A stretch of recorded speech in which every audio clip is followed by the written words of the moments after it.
ഉള്ളിൽ ഗർഭപാത്രമുണ്ട് എന്ന ഒരൊറ്റ കാരണം കൊണ്ട് ഒരു പെണ്ണ് അനുഭവിക്കുന്നത് എന്തൊക്കെയാണ് എന്ന് വെറുതെ ഒന്ന് ആലോചിച്ച് നോക്കൂ. അവൾക്ക് വേണ്ടിയാണോ? അവൾക്ക് വേണ്ടിയല്ലല്ലോ, എല്ലാവർക്കും വേണ്ടിയല്ലേ? മനുഷ്യവംശത്തിന് വേണ്ടിയിട്ടാണ്. ഉള്ളിലൊരു ഗർഭപാത്രം ഉണ്ടായതുകൊണ്ട് എന്തെല്ലാം മാനസിക പിരിമുറുക്കങ്ങളിലൂടെ കടന്നു പോകണം. ഓരോ മാസവും എന്തെല്ലാം അവസ്ഥകളിലൂടെ കടന്നു പോകണം. അവൾ വന്നിട്ട് നമ്മളോട് പറയാ, എന്താണെന്നറിയില്ല, ഈ മാസം വല്ലാത്ത വേദനയും തളർച്ചയും ഒക്കെ ഉണ്ട് എന്ന് നമ്മളോട് പറയണത് എന്തിനാ? വേദനയ്ക്കുള്ള മരുന്ന് വാങ്ങിക്കൊടുക്കാനാ? അല്ലല്ലോ. അതിനായിരുന്നെങ്കിൽ മെഡിക്കൽ ഷോപ്പിൽ എന്നിട്ടാ പറയാ. എന്തിനാ ഈ കൂടെയുള്ള ആളോട് പറയണത് എന്തിനാ? നിങ്ങളിവിടെ വന്നിട്ടുള്ളത് പ്രസംഗം കേൾക്കാനല്ല എന്ന് എനിക്കറിയാം. നിങ്ങൾക്ക് വളരെ പ്രിയപ്പെട്ട കുറച്ച് മനുഷ്യന്മാരെ കാണാൻ വേണ്ടിയിട്ടായിരിക്കും, അവരോട് സംസാരിക്കാനായിരിക്കും.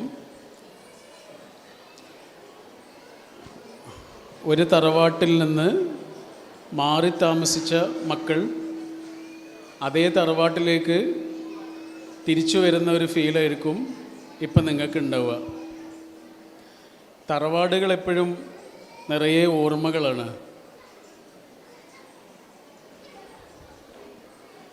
ഓരോ തറവാടും നമ്മുടെ കുട്ടിക്കാലമാണ്. ആ തറവാട്ടിലെ ഓരോ റൂമുകൾക്കും നമ്മുടെ ഓർമ്മകളുമായി ബന്ധമുണ്ടാവും. അവിടുത്തെ മുറ്റത്തിന്, അവിടുത്തെ മരങ്ങൾക്ക്, അവിടുത്തെ കുളത്തിന്, അവിടുത്തെ തോടിന് ഒക്കെ നമ്മുടെ കുട്ടിക്കാലവുമായി അത്രയും ഓർമ്മകളുണ്ടാവും. പഴയൊരു പാട്ടുണ്ട്. ആ പാട്ടിൽ പേരക്കുട്ടിയെക്കുറിച്ച് വല്യപ്പ പാടുന്ന പാട്ടാണ്. പേരക്കുട്ടി ഇപ്പോൾ വലിയ ആളായി, വലിയ മനുഷ്യനായി മാറി. അപ്പോൾ അവനെക്കുറിച്ച് വല്യപ്പ പാടുന്ന ഒരു പാട്ടുണ്ട്. ആ പാട്ടിലെ ഒരു വരി ഇങ്ങനെയാണ്: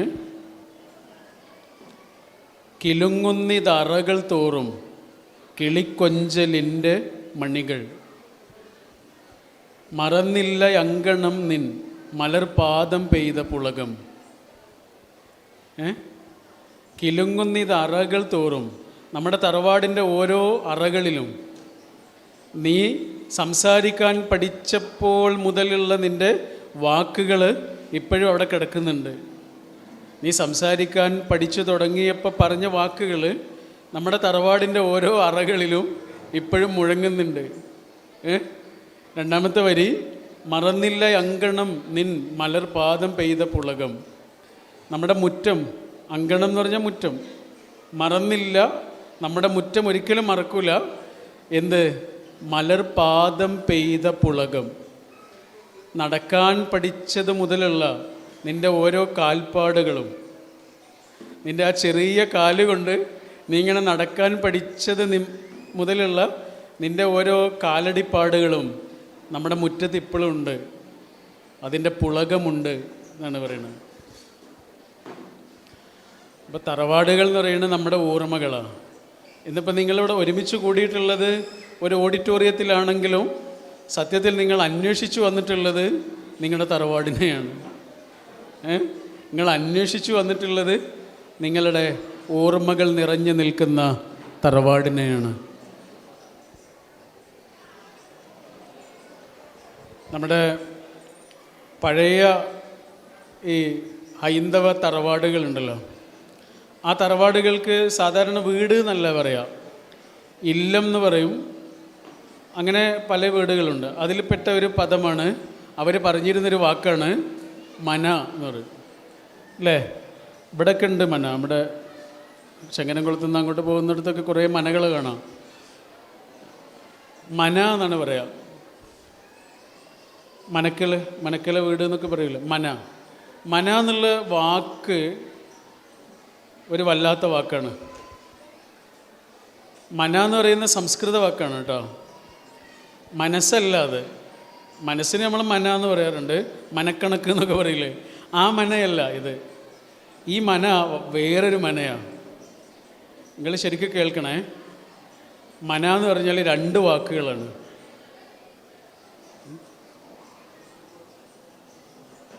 നിങ്ങളുടെ ബാക്കിലേക്ക് കേൾക്കണില്ലേ? അല്ലേ? കുട്ടികൾ കരഞ്ഞോട്ടെ കേട്ടോ, യാതൊരു കുഴപ്പമില്ല. കുട്ടികൾ കരയും. നിങ്ങൾക്ക് സംസാരിക്കണം എന്നുണ്ടെങ്കിൽ സംസാരിച്ചോണ്ട് കേട്ടോ. തൊട്ടടുത്തിരിക്കുന്ന ആളോട് സംസാരിക്കണം എന്നുണ്ടെങ്കിൽ സംസാരിച്ചുകൊണ്ട്. കാരണം ഞാൻ ആദ്യം പറഞ്ഞു, നിങ്ങൾ അതിനു വേണ്ടിയാണ് വന്നത്, പ്രസംഗം കേൾക്കാൻ വന്നതല്ല. അപ്പം നിങ്ങൾ അടുത്തിരിക്കുന്ന ആളോട് സംസാരിക്കണമെങ്കിൽ സംസാരിക്കാം, ഫോണ് വന്നാൽ സംസാരിക്കാം, അതിനൊന്നും ഈ സംസാരം തടസ്സമാകില്ല. പക്ഷേ ഇനി പറയണ ഒരു കാര്യമുണ്ടല്ലോ, ഇത് നിങ്ങൾ ശരിക്കും ശ്രദ്ധിക്കണമെന്ന് എനിക്ക് ആഗ്രഹമുണ്ട്. അതുകൊണ്ടാണ് ഇത് കേൾക്കണം എന്നൊക്കെ പറഞ്ഞത്. ഈ ഒരൊറ്റ വാക്കിനെ കുറിച്ചുള്ള കാര്യം നമ്മൾ പറഞ്ഞത്, പഴയ ഹൈന്ദവ വീടുകൾക്ക് അവർ വിളിച്ചിരുന്ന പേര് മന. മന എന്നുള്ളത് സംസ്കൃത വാക്കാണ്. അത് 2 വാക്കുകളാണ്, ഒന്ന് മ, ഒന്ന് ന. മ എന്ന് പറഞ്ഞാൽ ഞാൻ എന്നാണ്, ഞാൻ, മമ്മ എന്നൊക്കെ പറയും. മ എന്ന് പറഞ്ഞാൽ ഞാൻ. ന എന്ന് പറഞ്ഞാലോ ഇല്ല എന്നാണ്. അപ്പം എന്താണ് അതിൻ്റെ അർത്ഥം? ഞാൻ ഇല്ല. മന എന്ന് പറഞ്ഞാൽ എന്താണ്? ഞാൻ. എൻ്റെ വീടില്ലേ, ഞാൻ താമസിക്കുന്ന വീട്, അത് മനയാണ് എന്ന് പറഞ്ഞാൽ അവിടെ ഞാനില്ല. ഞാനില്ല എന്ന് പറഞ്ഞാൽ നമ്മളേ ഉള്ളൂ എന്നാണ്. അതാണ്. എനിക്ക് വേണ്ടി മാത്രമായിട്ടുള്ളൊരു ജീവിതമല്ല, ഞാനുമായി ബന്ധപ്പെട്ടുള്ളൊരു 3-4 ആളുകളുണ്ട്, അവർക്ക് കൂടിയുള്ള ജീവിതമാണ് എൻ്റെ ജീവിതം. അതാണ് മന. ഒരു ചെങ്ങല പോലെയാണ്. ചെങ്ങല വളരെ ശക്തിയുള്ളതാണ്, നല്ല പവർഫുള്ളാണ്, ഒരായുധമാണ്, ഒക്കെയാണ്. ചെങ്ങല എന്ന് പറയുന്ന സാധനം വളരെ ശക്തിയുള്ളതാണ്. പക്ഷെ ആ ചെങ്ങലയിൽ ഒരു കണ്ണി കേടുവന്നാൽ ആ ചെങ്ങലയുടെ ശക്തി നഷ്ടപ്പെട്ടു പോകും. ചെങ്ങല വളരെ ശക്തിയുള്ളതൊക്കെ തന്നെ ആയിരിക്കും, പക്ഷെ ആ ചെങ്ങലയിലെ എല്ലാ കണ്ണികളും കേടുവരണ്ട. ഒരു കണ്ണി കേടുവന്നാൽ മതി, ആ ചെങ്ങലയുടെ ശക്തി കുറയും. ഇതേപോലെയാണ് കുടുംബം. ഒരു സെവൻസ് നടക്കുമ്പോൾ 7 ആളുകളാണ് ഒരു ടീമിലുണ്ടാവുക. ഒരാൾക്ക് പന്ത് കിട്ടുന്നു, അയാൾ 2ാമത്തെ ആൾക്ക് കൊടുക്കുന്നു, അയാൾ 3ാമത്തെ ആൾക്ക് കൊടുക്കുന്നു, അയാൾ 4ാമത്തെ ആൾക്ക് കൊടുക്കുന്നു. ഗോളടിച്ചത് 6ാമത്തെ ആളായിരിക്കും, അല്ലേ? 6ാമത്തെ ആളായിരിക്കും ഗോളടിച്ചിട്ടുണ്ടാവുക. ആരായിരിക്കും ജയിച്ചിട്ടുണ്ടാവുക? 6ാമത്തെ ആൾ മാത്രമാണോ? ഒരു ടീമാണ് ജയിച്ചത്. ഇതാണ് കുടുംബം. ഞാൻ എൻ്റെ ജീവിതത്തിൽ ചില കുഴികളിലേക്ക് വീഴാതെ ഞാൻ എന്നെ തന്നെ നോക്കുന്നുണ്ടെങ്കിൽ, സൂക്ഷിക്കുന്നുണ്ടെങ്കിൽ, അത് എനിക്ക് വേണ്ടി മാത്രമല്ല, അത് ഞാനുമായി ബന്ധപ്പെട്ട കുറച്ച് മനുഷ്യന്മാരുണ്ട്. അവരുടെ മാനം, അവരുടെ അഭിമാനം, അവരുടെ അന്തസ്സ്, ഇതൊക്കെ ഞാനുമായി ബന്ധപ്പെട്ട് കിടക്കുകയാണ്. കാരണം ഞാൻ എന്ന ഒരു കണ്ണി കേടുവന്നാൽ അത് എന്നെ മാത്രമല്ല ബാധിക്കുന്നത്, ആ ചെങ്ങലയിലെ ഓരോ കണ്ണിയെയും ബാധിക്കുന്നതായി മാറും. പ്രത്യേകിച്ച് നമ്മൾ ജീവിക്കുന്ന കാലം വളരെ അപകടം പിടിച്ച കാലമാണ്. നല്ല വഴുക്കുന്ന വയൽ വരമ്പിലൂടെ നടക്കുന്നത് പോലെ ഒരു കാലമാണ്. മഴക്കാലത്ത് നല്ല വഴുക്കുന്ന വരമ്പിലൂടെ ഒരാളിങ്ങനെ നടക്കുമ്പോൾ എത്ര സൂക്ഷിക്കണോ അതിലേറെ സൂക്ഷിക്കേണ്ട കാലമാണ് നമ്മൾ ജീവിക്കുന്ന കാലം. ദുൽഖർ സൽമാൻ ഒരിക്കൽ അദ്ദേഹത്തിൻ്റെ വാപ്പയെക്കുറിച്ച് പറഞ്ഞൊരു കാര്യമുണ്ട്. ദുൽഖർ സൽമാൻ ആരാണെന്ന് ഇവിടെ ഇരിക്കുന്ന മിക്കവാറും ആളുകളോട് പറയേണ്ട കാര്യം ഉണ്ടാവില്ല. അദ്ദേഹത്തിൻ്റെ വാപ്പ ആരാണ് എന്നും പറയേണ്ട കാര്യം ഉണ്ടാവില്ല. ഈ ദുൽഖർ സൽമാൻ്റെ വാപ്പ കഴിഞ്ഞ 45 കൊല്ലമായി ചെയ്തുകൊണ്ടിരിക്കുന്ന ജോലി എന്താണ് എന്ന് നമുക്കൊക്കെ അറിയാം. നേരത്തെ പറഞ്ഞതുപോലെ അപകടം പിടിച്ച ഒരു ജോലിയാണ് ചെയ്തുകൊണ്ടിരിക്കുന്നത്. 45 കൊല്ലമായിട്ട് ഒരു മനുഷ്യൻ ചെയ്തുകൊണ്ടിരിക്കുന്ന ജോലി.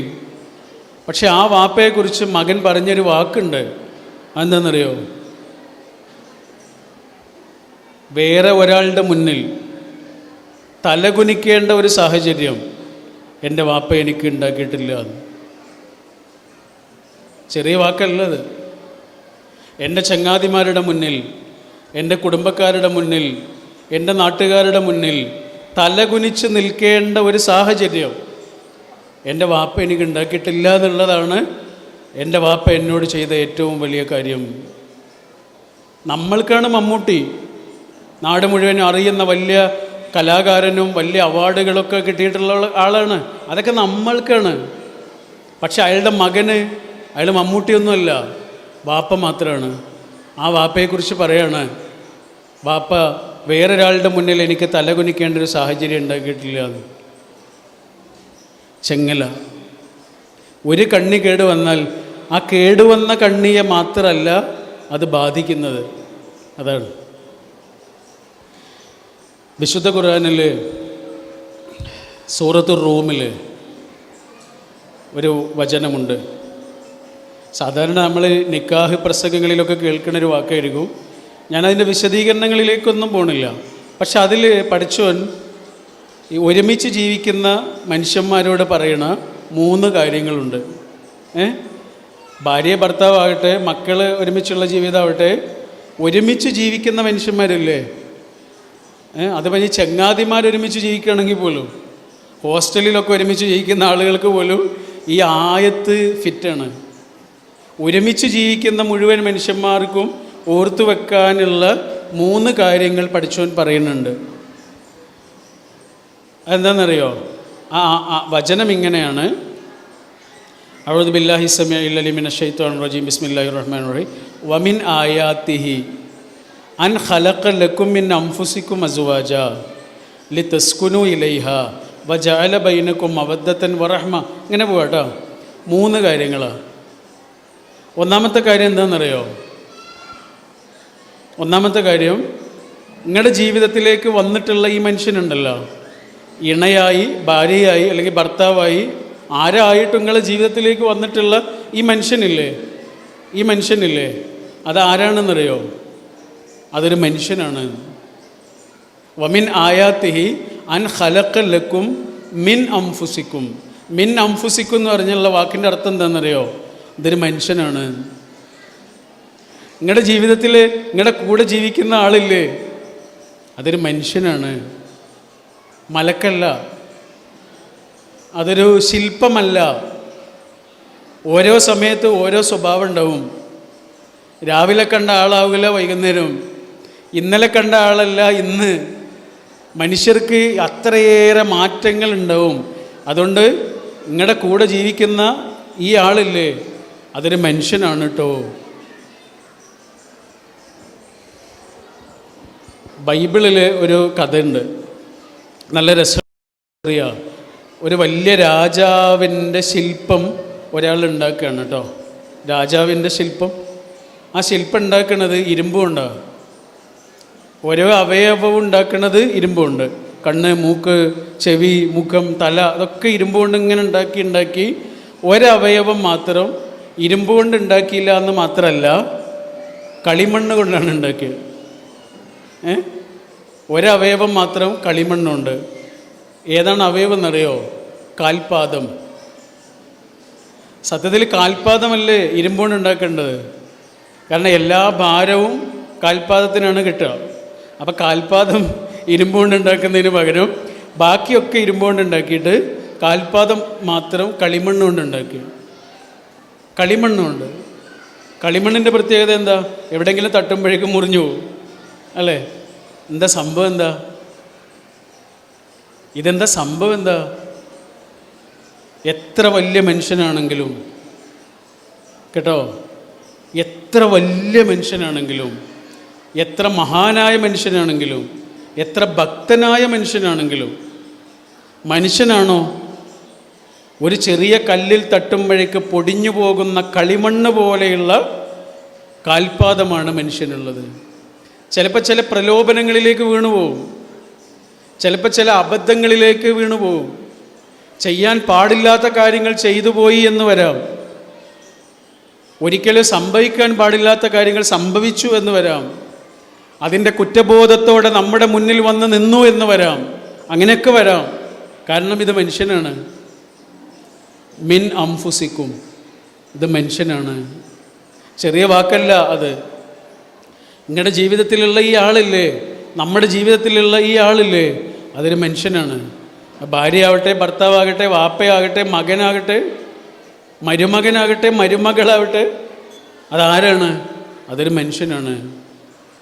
പോരായ്മകളുണ്ടാവും. അപ്പം ഞാനൊരു തെറ്റ് ചെയ്തിട്ട് നാട്ടുകാർ മുഴുവനും എന്നെ തള്ളിപ്പറഞ്ഞു എന്ന് വിചാരിച്ചോളൂ. എല്ലാവരും എന്നെ തള്ളിപ്പറഞ്ഞു, അംഗീകരിച്ച മുഴുവൻ ആളുകളും എന്നെ തള്ളിപ്പറഞ്ഞു. എല്ലാവരും എന്നെ കൈവിടുമ്പോഴും എന്നെ സ്വീകരിക്കാനൊരു മനുഷ്യൻ വേണം. തിരിച്ചു വരാൻ വേണ്ടി എന്നെ ഇങ്ങനെ വിളിക്കുന്ന ഒരാൾ വേണം. അയാൾ കൂടെ ഇല്ലെങ്കിലുള്ള എൻ്റെ അവസ്ഥ എന്തായിരിക്കും? നിങ്ങൾ കണ്ടിട്ടില്ലേ, വലിയ തെറ്റുകളൊക്കെ ചെയ്ത കുറ്റവാളികളുടെ വീട്ടിലേക്ക് നമ്മുടെ പത്രക്കാർ ചെല്ലും, ടി വിക്കാരൊക്കെ ചെല്ലും. അപ്പോൾ ആ കുറ്റവാളിയുടെ അച്ഛനോ അമ്മയോ അല്ലെങ്കിൽ വാപ്പയോ ഉമ്മയോ ഒക്കെ പറയുന്നൊരു വാക്കുണ്ട്. എന്താ പറയുക? ഞങ്ങൾക്കിനി അങ്ങനെ ഒരു മോനില്ല എന്ന് പറയും. കേട്ടിട്ടില്ലേ? ഞങ്ങൾക്കിനി അങ്ങനെ ഒരു മോനില്ല എന്ന് പറയും. ഇത് പറയാൻ അവരുടെ ആവശ്യമുണ്ടോ? നാട്ടുകാരൊക്കെ തന്നെയല്ലേ പറയണേ. ഞങ്ങൾക്ക് അങ്ങനെ ഒരു മോനുണ്ട് എന്ന് പറയണ വാപ്പയും ഉമ്മയും എവിടെ? അവരൊരു തെറ്റ് ചെയ്തു, ആ തെറ്റിൽ നിന്ന് മുക്തനായി തിരിച്ചു വരുമ്പോൾ അവനെ കാത്തിരിക്കാൻ ഒരു വാപ്പയും ഉമ്മയും ഉണ്ട് എന്ന് പറയാൻ ഒരാൾ വേണ്ടേ? എനിക്കിനി അങ്ങനെ ഒരു സുഹൃത്തില്ല എന്ന് ചിലപ്പോൾ സുഹൃത്തുക്കൾ തള്ളിപ്പറയും. എനിക്കങ്ങനെ സുഹൃത്തുണ്ട് എന്ന് പറയാൻ ഒരു സുഹൃത്ത് വേണ്ടേ? അവൻ തെറ്റ് ചെയ്തിട്ടുണ്ട്, ആ തെറ്റിനോട് എനിക്ക് യാതൊരു അഭിപ്രായവും ഇല്ല.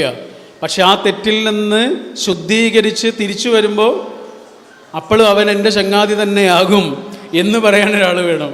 അതാണ് പഠിച്ചവൻ പറയണത്. എന്ത്? മിൻ അംഫുസിക്കും. ചെറിയ വാക്കല്ലത്. നിങ്ങളുടെ ജീവിതത്തിൽ കിട്ടിയ ആൾ, അത് ഉമ്മയായിട്ട് വാപ്പയായിട്ട് മകനായിട്ട് ആരായിട്ടാണെങ്കിലും അതൊരു മനുഷ്യനാണ് കേട്ടോ, അതൊരു മലക്കല്ല. ഇതാണ് ഒന്നാമത്തെ കാര്യം. രണ്ടാമത്തെ കാര്യം സ്നേഹിക്കണം എന്നാണ്.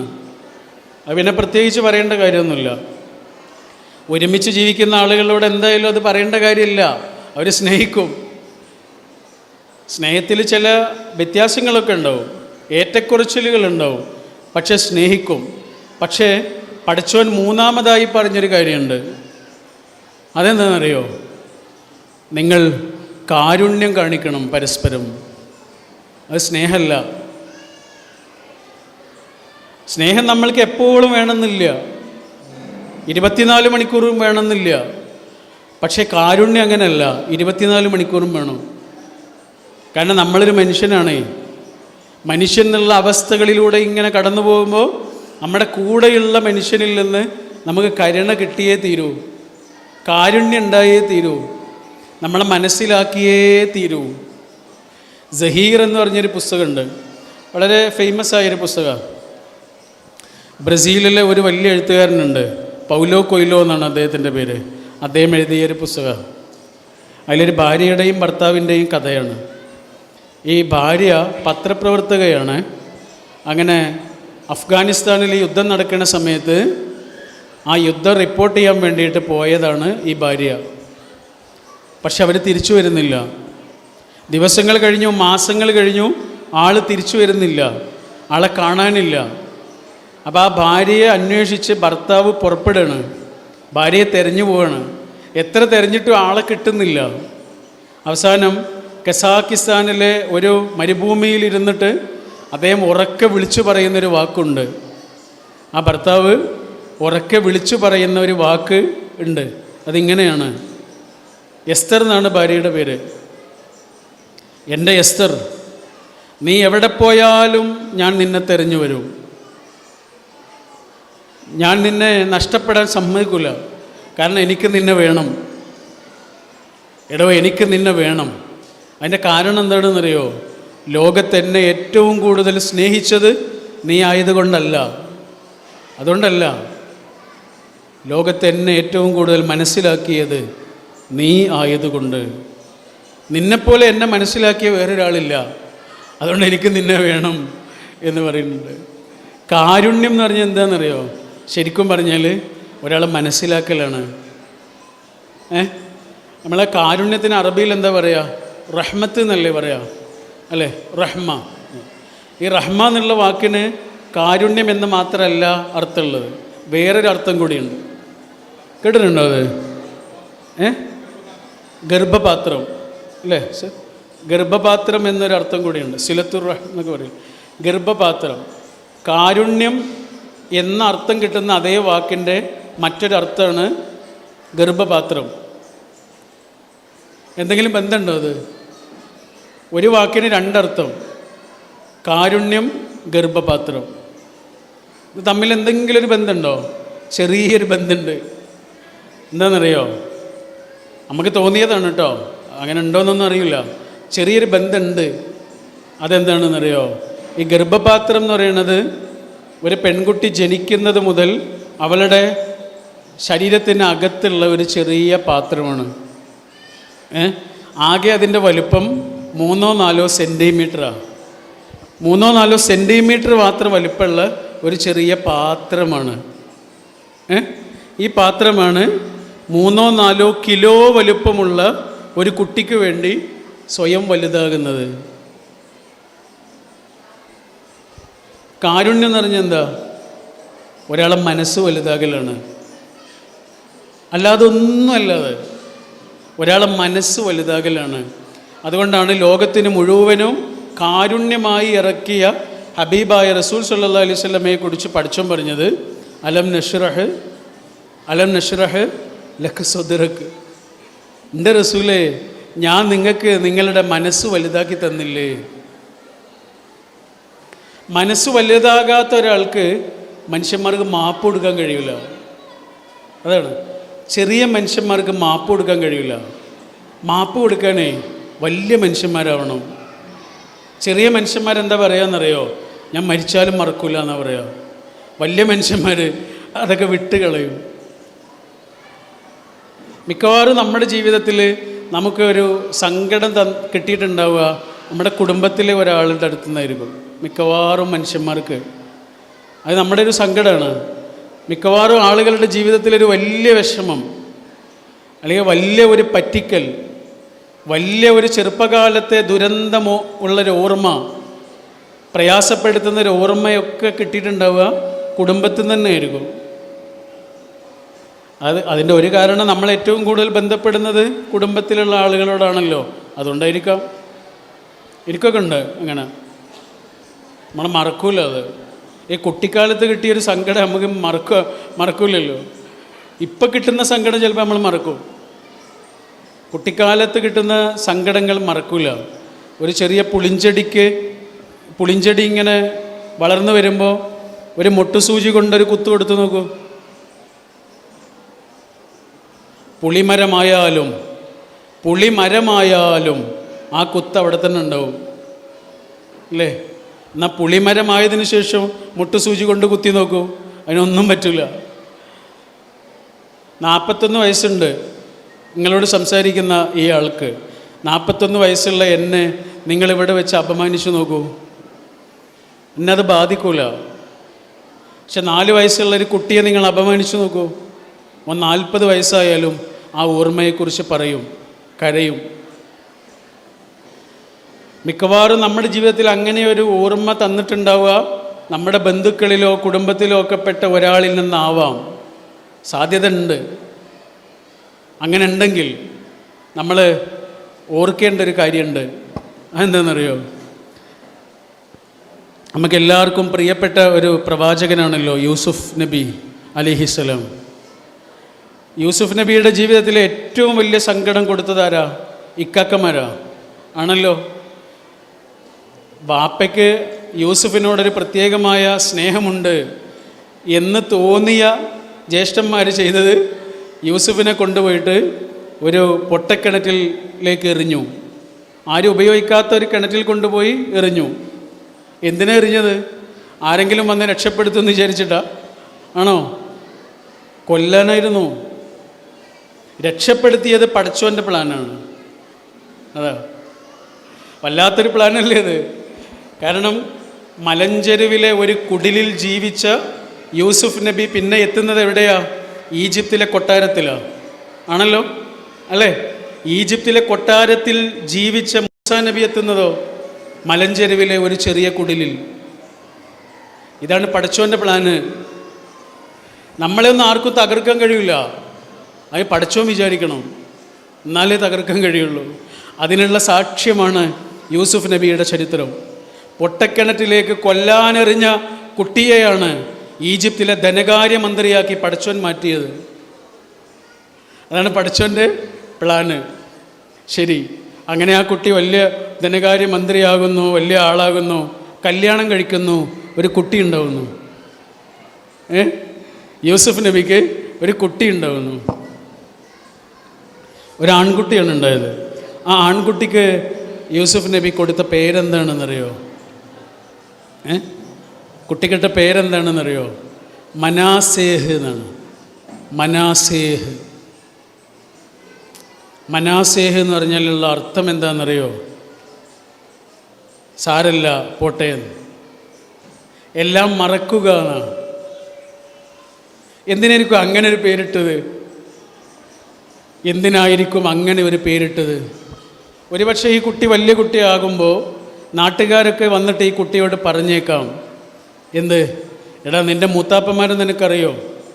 നിൻ്റെ വാപ്പൻ്റെ എക്കാക്കന്മാരെയൊക്കെ നിനക്കറിയോ? എടാ അവരൊക്കെ നിൻ്റെ വാപ്പയെ കൊല്ലാൻ നോക്കിയ ആളുകളാണ്, അവരോട് മിണ്ടരുത്, അവരുടെ കുട്ടികളോട് മിണ്ടരുത് എന്നൊക്കെ ആരെങ്കിലും വന്ന് ഈ കുട്ടിയോട് ചിലപ്പോൾ പറഞ്ഞേക്കാം.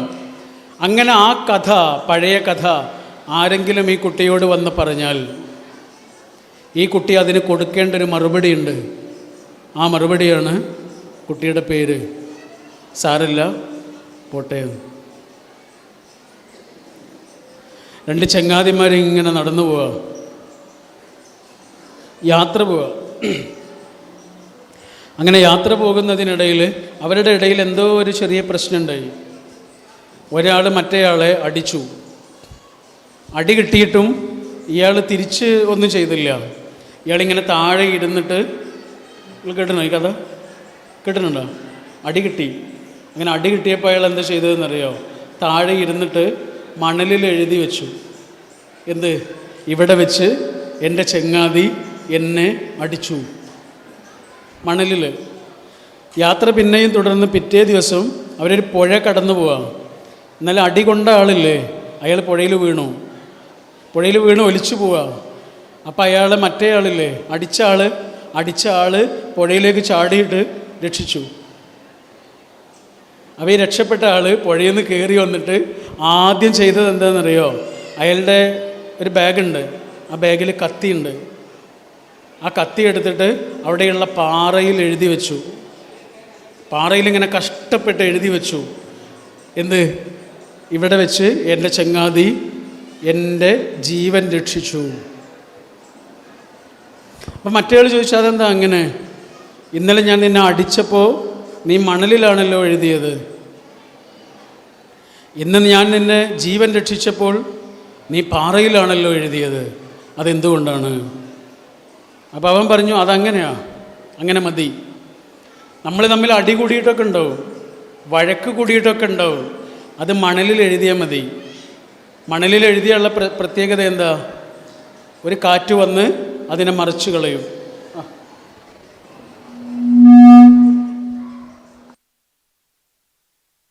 മണലിൽ എഴുതിയാൽ ഒരു കാറ്റ് വന്ന് അത് മറിഞ്ഞു പോകും. പിന്നെ ആരെങ്കിലും അതറിയോ?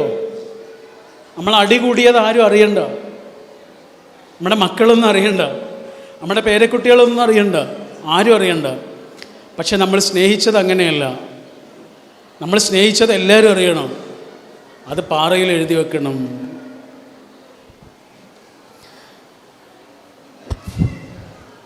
മനുഷ്യന്മാർ മറക്കാത്ത ഒരു കാര്യമുണ്ടെങ്കിൽ അത് കാരുണ്യമാണ്. അപ്പോൾ കാരുണ്യമുള്ള ഒരാൾക്ക് പരസ്പരം മാപ്പ് കൊടുക്കാൻ കഴിയൂ. കാരുണ്യം മാത്രമേ മനുഷ്യന്മാർ മറക്കാതെ കിടക്കൂ. നമ്മുടെ ഒരു സുഹൃത്തുണ്ട്, അദ്ദേഹം പറഞ്ഞൊരു കാര്യമാണ്. അദ്ദേഹത്തിൻ്റെ ഒരു സുഹൃത്തുണ്ട്, ഒരു പെൺകുട്ടിയാണ്. അവൾ പറയാ, അവളുടെ കല്യാണം കഴിഞ്ഞിട്ട് ഈ ഭർത്താവിൻ്റെ അമ്മയിൽ നിന്ന് ആ കുട്ടിക്ക് ഒരുപാട് നല്ലതല്ലാത്ത കുറേ അനുഭവങ്ങളുണ്ടായി. ചെറിയ കാര്യങ്ങൾക്ക് വല്ലാതെ വഴക്കിടും, കുറ്റപ്പെടുത്തും.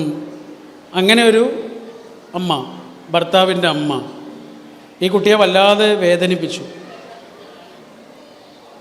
നമ്മുടെ വീട്ടിലേക്ക് വരുന്ന മരുമകൾ എന്ന് പറഞ്ഞാൽ, നമ്മളൊരു വീട്ടിലേക്ക് ചെന്നിട്ട് അവിടെ നല്ല ചെടിയൊക്കെ കണ്ടാൽ നമ്മൾ ചോദിക്കൂലേ, അതിൻ്റെ ഒരു കമ്പ് തരുമോ?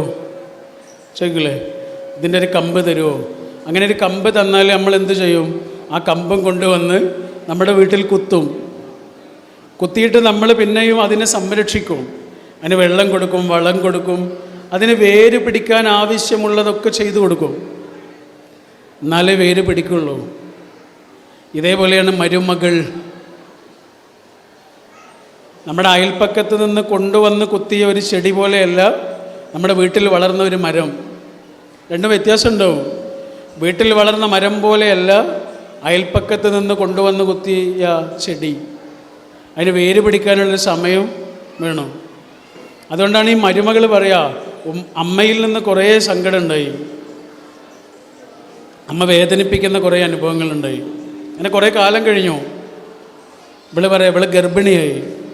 ഇവള് ഗർഭിണിയായ സമയത്ത് 8 മാസമൊക്കെ ഉള്ള സമയത്ത് ഇവൾക്ക് ഒരു ദിവസം വല്ലാതെ വേദനയുണ്ടായി. വേദനിച്ച് ഇവളെ ആശുപത്രിയിലേക്ക് കൊണ്ടുപോയി.